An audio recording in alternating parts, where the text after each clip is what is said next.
একবার মহান পণ্ডিত তথা দার্শনিক সক্রেটিসের কাছে এক ব্যক্তি এলেন। তখন গ্রিক দার্শনিক সক্রেটিসের নাম চারদিকে ছড়িয়ে পড়েছে। পণ্ডিত সক্রেটিস প্রশ্ন করতে পছন্দ করতেন, তাই তো তার শত্রুর সংখ্যাও বেড়ে গিয়েছিল।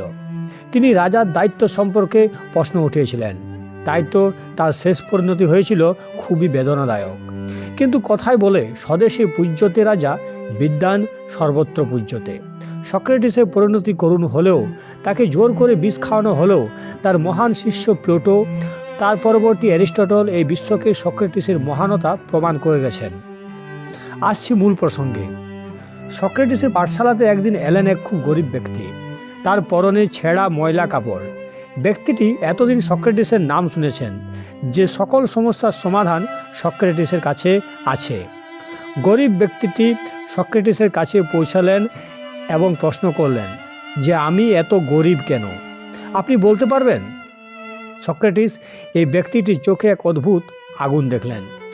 দার্শনিক সক্রেটিস পরীক্ষা করার জন্য ব্যক্তিটিকে দূর দূর করে তাড়িয়ে দিলেন। কিন্তু কিছুদিন পর আবার সেই ব্যক্তি সক্রেটিসের কাছে এলেন এবং সেই একই প্রশ্ন করলেন। সক্রেটিস আবার তাড়িয়ে দিলেন, তাকে ডিমোটিভেট করার জন্য। তাকে বারবার ডিমোটিভেট করার চেষ্টা করলেন এবং মিথ্যে করে বললেন যে, তোমার ভাগ্যটাই খারাপ, তোমার দ্বারা কিছুই হবে না। আবারও কিছুদিন পর সেই ব্যক্তি এলেন সক্রেটিসের কাছে। এবার সক্রেটিস বুঝলেন এই ব্যক্তিটি পারবে ধনী হতে।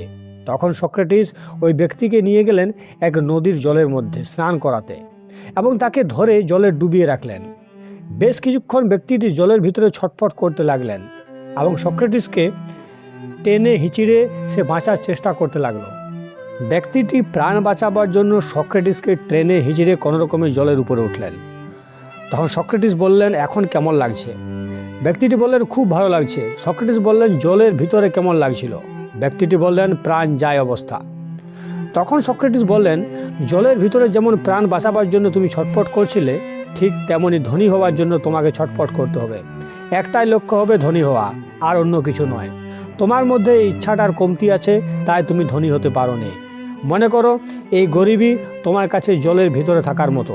তোমাকে এখান থেকে বেরোতে হবে, তবেই তুমি সফল হবে। এই কথা বলে সক্রেটিস চলে গেলেন। ব্যক্তিটি গভীর জ্ঞান পেলেন এবং বসে পড়লেন।